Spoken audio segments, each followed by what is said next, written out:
Hello बच्चों। मैं सरिता Sharma. Last video में हमने जाना था मात्राओं के बारे में कि हमें लिखते समय मात्राओं का किस तरीके से ध्यान रखना चाहिए। और मुझे उम्मीद है कि मात्राओं से रिलेटेड आपके जो डाउट्स होंगे वो मेरी उस वीडियो को देख करके दूर हो गए होंगे। बच्चों, अगर आप में से किसी ने मेरी वो वीडियो मिस कर दी है तो आप प्लीज़ इस वीडियो को देखने के बाद वो वीडियो ज़रूर देख लें, ताकि आप सभी बच्चे बाकी सभी सब्जेक्ट की तरह से हिंदी में भी ज़्यादा से ज़्यादा नंबर पा सकें। आज इस वीडियो में हम जानते हैं बच्चों काल के बारे में। काल जिसे कि समय भी कहते हैं और इंग्लिश में हम उसको टेंस के नाम से जानते हैं। तो पहले हम देखते हैं कि काल होता क्या है। काल क्या होते हैं? तो क्रिया यानी कि काम करने के जिस रूप से उसके देखो होने वाले समय का पता लगे कि जो काम हमारा किस टाइम पर हुआ है वही हमारा काल कहलाता है। जैसे इस समय मैं आपको पढ़ा रही हूँ, तो पढ़ा रही हूँ से पता लग रहा है कि ये काम इस समय चल रहा है, हो रहा है, तो यही हमारा क्या कहलाएगा? काल, यानी कि समय का पता लग रहा है। और देख लेते हैं, जैसे मैं बाजार जाऊंगा। अब देखो, जाऊंगा से पता लग रहा है कि ये काम आने वाले समय में होगा, तो इससे हमें काम करने के समय का पता लग रहा है, इसलिए ये क्या है? काल। ये काल कहलाएगा। या जैसे बच्चे मैदान में खेल रहे हैं, ये खेल रहे हैं, ये काम के होने वाले समय को बता रहे हैं। तो यही सारे जो हमारे शब्द होते हैं ये हमारे काल कहलाते हैं। बच्चों, जानते हैं कि इसमें काल से रिलेटेड एग्जाम में क्वेश्चन किस तरीके से आते हैं, पहले ये देखते हैं। ज़्यादातर बच्चों दो तरीके से क्वेश्चन आते हैं। एक तो आएगा कि आपको सेंटेंस दे दिया जाएगा और वो पहचानने के लिए आता है कि बताइए कौन सा काल है। और नंबर 2 पे आता है उसे चेंज करने के लिए कि इस काल को कोई दूसरे काल का नाम दे दिया जाएगा कि इसमें चेंज करें। अब दोनों ही क्वेश्चन में किसी भी तरीके से आए, हमें काल के प्रकार यानी कि भेद पता होने बहुत जरूरी है। तो अब हम इसमें यही जानेंगे कि काल के कितने प्रकार होते हैं, जिसे इंग्लिश में हम टाइप भी कहते हैं।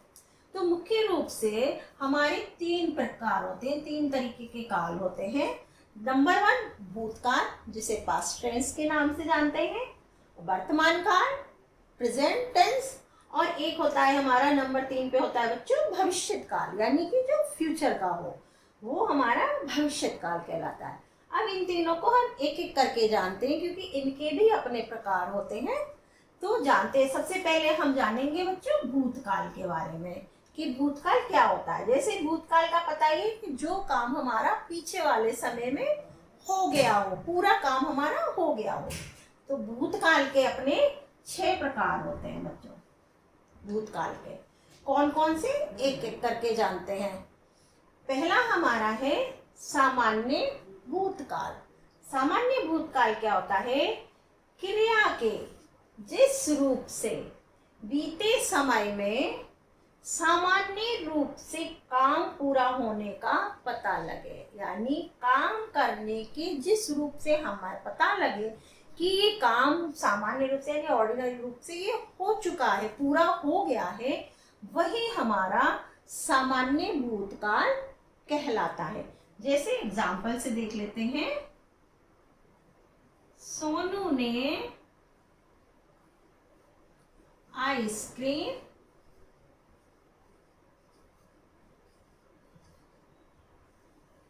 खाई।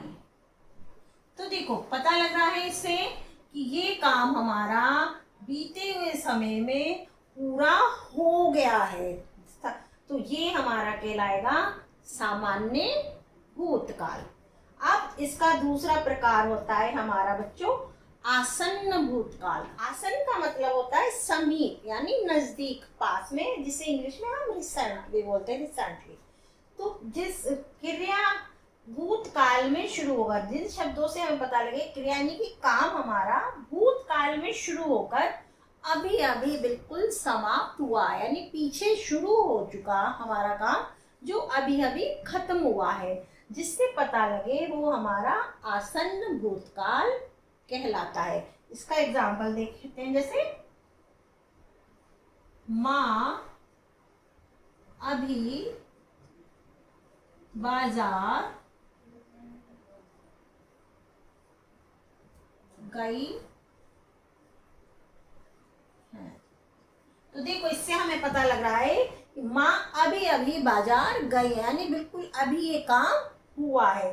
तो ये हमारा क्या कहलाएगा, आसन्न भूतकाल। या जैसे आप ये वीडियो देख रहे हैं, इससे पहले आपने तुरंत कोई काम किया है, पूरा आप खाना खा कर आए हैं जो भी, तो वो आपका क्योंकि बिल्कुल रिसेंटली अभी पूरा हुआ है, वो हमारा आसन्न भूतकाल कहलाता है। नंबर 3 पे आता है बच्चों पूर्ण भूतकाल। पूर्ण यानी कि पूरा, जिसे इंग्लिश में हम परफेक्ट कहते हैं, यानी परफेक्टली जो काम पूरा हो गया हो।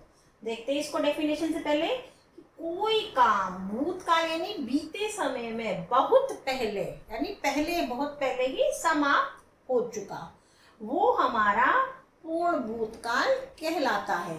जैसे कि एग्जाम्पल से देख लेते हैं इसको। रोहित खाना खा चुका था। तो देखो इसमें काम पहले बिल्कुल पूरा हो चुका था, तो ये हमारा आएगा पूर्ण भूतकाल।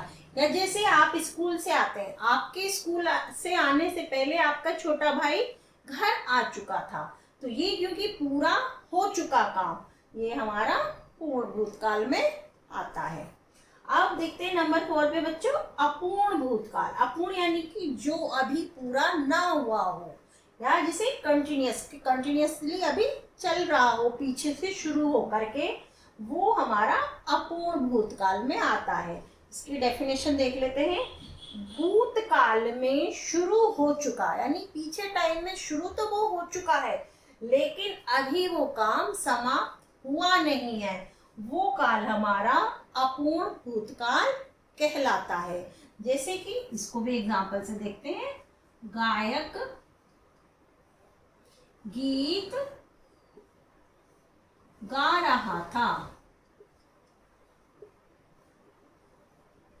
अब देखो इसमें पीछे से काम शुरू हुआ है, गा रहा था अभी, लेकिन खत्म नहीं हुआ, रहा था कंटिन्यूस है, अभी कंटिन्यूस ही काम हमारा चल रहा है, पूरा नहीं हुआ है। ठीक है, ये हमारा अपूर्ण भूतकाल में आएगा। अब है नंबर 5 पे हमारा बच्चों संदिग्ध भूतकाल। संदिग्ध यानी जहां संदेह हो पूरा होने का, जो इंग्लिश में डाउटफुल कहलाएगा, कि काम के पूरा होने पर जहां संदेह हो, वो हमारा काल संदिग्ध भूतकाल कहलाता है। इसको भी हम एग्जाम्पल से देख लेते हैं। जैसे माँ घर आ चुकी होंगी। अब देखो यहाँ पर क्या है, संदेह कि पक्का नहीं है घर आ चुकी होंगी कि नहीं, तो ये हमारा क्या कहलाएगा, संदिग्ध भूतकाल। नंबर 6 पर आता है हमारा बच्चों हेतु मध भूतकाल।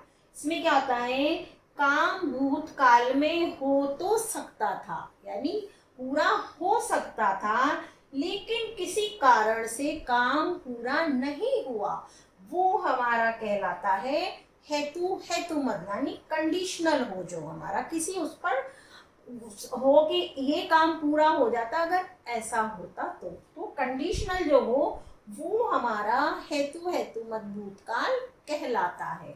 जैसे इसको भी हम एग्जाम्पल से क्लियर कर लेते हैं कि आशीष पढ़ता तो पास हो जाता।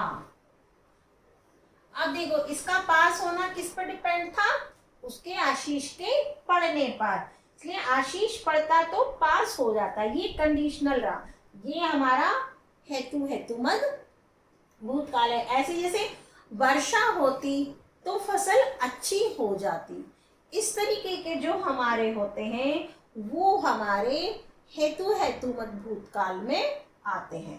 तो ये तो 6 हो गए हमारे बच्चों भूतकाल के प्रकार। अब देखते हैं वर्तमान काल, इसमें क्या कौन कौन से इसके प्रकार हैं। नंबर 2 पे हमारा आता है बच्चों वर्तमान काल। वर्तमान काल जिसे कि हम प्रेजेंट टेंस कहते हैं, वही हमारा वर्तमान काल होता है कि काम के वर्तमान समय में यानी इस समय में होने का जिससे पता चले वो हमारा वर्तमान काल कहलाता है। बच्चों एक चीज मैं आपको याद दिला दूं बीच में कि इस वीडियो के एंड में आपको इसके साथ एक छोटा सा क्वेश्चन पेपर भी मिलेगा पीडीएफ, वो आप प्लीज डाउनलोड जरूर कर लें और उसे सॉल्व कर लें ताकि आपका ये काल से रिलेटेड जो चैप्टर होगा वो एक बार रिवीजन हो जाएगा। तो इसके बाद में जो होगा क्वेश्चन पेपर वो आप डाउनलोड जरूर करके सॉल्व कर लें। चलो अब हम जानते हैं वर्तमान काल के प्रकार।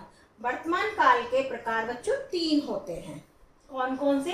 पहला होता है हमारा सामान्य वर्तमान काल। सामान्य वर्तमान काल यानी जो जनरली काम का होना सामान्य रूप से होता हो वो हमारा सामान्य वर्तमान काल कहलाता है, यानी काम इसमें सामान्य रूप से होता रहता है। कैसे? जैसे जानते हैं एग्जाम्पल से, पक्षी आकाश में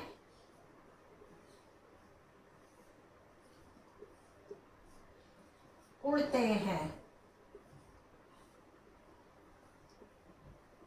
तो देखो ये काम हमारा होता रहता है, तो ये हमारा किस में आएगा? सामान्य वर्तमान काल। या जैसे आप बच्चे जब स्कूल में पढ़ते हैं तो छात्र कक्षा में पढ़ते हैं, तो ये काम भी हमारा होता है, तो ये हमारा सामान्य वर्तमान काल। नंबर 2 पे आता है हमारा अपूर्ण वर्तमान काल।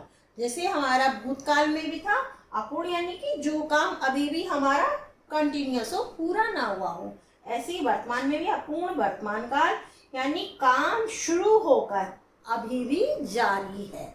अब जैसे कि मैं आपको देखो पीछे से पढ़ा रही हूँ लेकिन अभी भी ये काम कंटिन्यूअस से चल रहा है, तो ये किस में आएगा? हमारा अपूर्ण वर्तमान काल में। और देख लेते हैं जैसे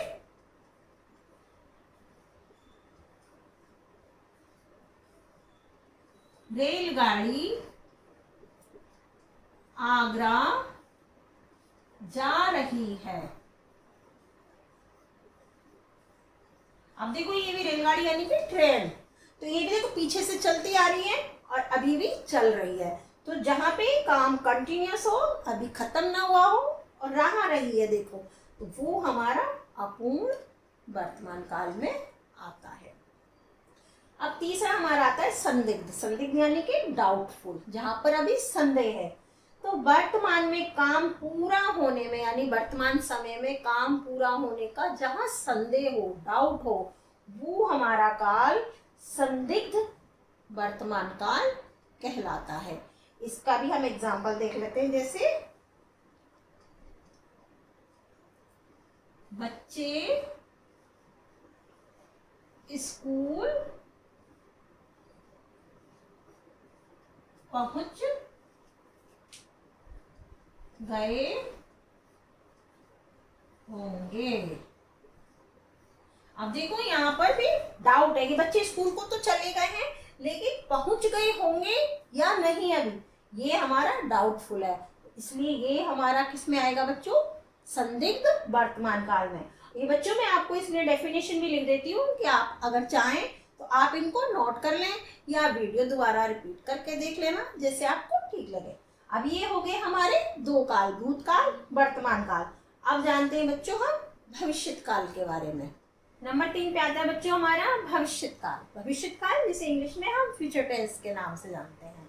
तो इसमें क्या है कि क्रिया के जिस रूप से पता चले कि काम आने वाले यानी जो समय आएगा उसमें काम होगा, अगर इस बात का हमें पता लगे वो हमारा भविष्यत काल कहलाता है। जैसे आपकी प्लानिंग होती रहती होगी कि छुट्टियों में आप शिमला घूमने जाएंगे, तो जो आने वाले समय के लिए हमारा काम हो वो हमारा भविष्यत काल कहलाता है।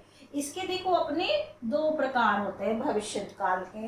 पहला हमारा होता है सामान्य भविष्यकाल, कि जिस क्रिया से पता लगे कि काम भविष्य में यानी आने वाले समय में होगा, जिससे पता लगे वो हमारा सामान्य भविष्यकाल कहलाता है। इसका हम एग्जाम्पल देख लेते हैं। जैसे माली पौधों को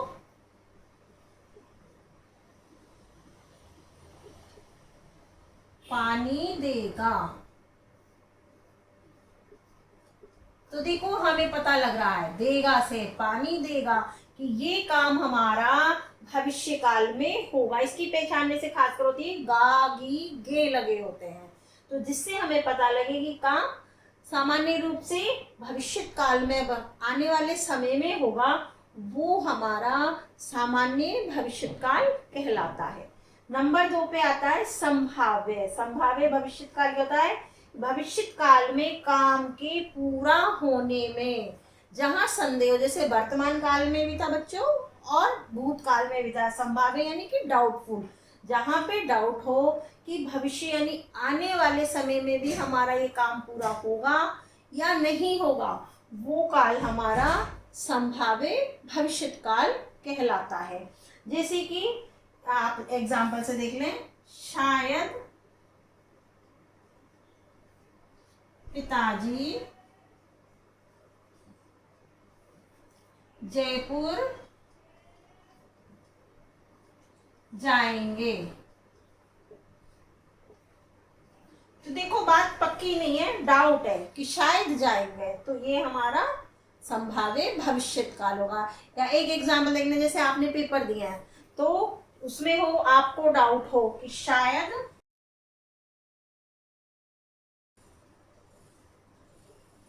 मैं कक्षा में प्रथम आऊंगा, कि शायद मैं कक्षा में प्रथम यानी कि फर्स्ट क्लास प्रथम आऊंगा। तो जहां इस तरीके के हो कि संभावना हो, संदेह हो साथ में, लेकिन फ्यूचर टेंस का हो, आऊंगा जाऊंगा इस तरीके के, वो हमारे संभाव्य भविष्य काल में आते हैं। तो ये बच्चों हमारे तीनों काल हो गए हैं, और मुझे उम्मीद है कि आपको इससे रिलेटेड जो भी डाउट्स होंगे वो सभी क्लियर हो गए होंगे। फिर भी बच्चों अगर अभी भी कोई डाउट हो तो आप प्लीज़ मुझे कमेंट्स करके ज़रूर पूछें, ताकि आपके में ज़्यादा से ज़्यादा जो डाउट्स हों हिंदी ग्रामर से रिलेटेड वो दूर कर सकूं। फिर से एक बार याद दिला रही हूँ बच्चों कि आपको इसके साथ ही एक क्वेश्चन पेपर भी होगा, वो आप प्लीज़ डाउनलोड करके ज़रूर सॉल्व कर लें, कि आपका इससे रिलेटेड, इस चैप्टर से रिलेटेड रिवीजन हो जाए। और बच्चों आपको मेरी ये वीडियो अच्छी लगी है तो प्लीज़ लाइक सब्सक्राइब ज़रूर कीजिए, और अपने फ्रेंड्स के साथ शेयर करना नहीं भूलिए। मिलते हैं हमारी नेक्स्ट वीडियो में, जिसमें हम जानेंगे वाक्य के बारे में।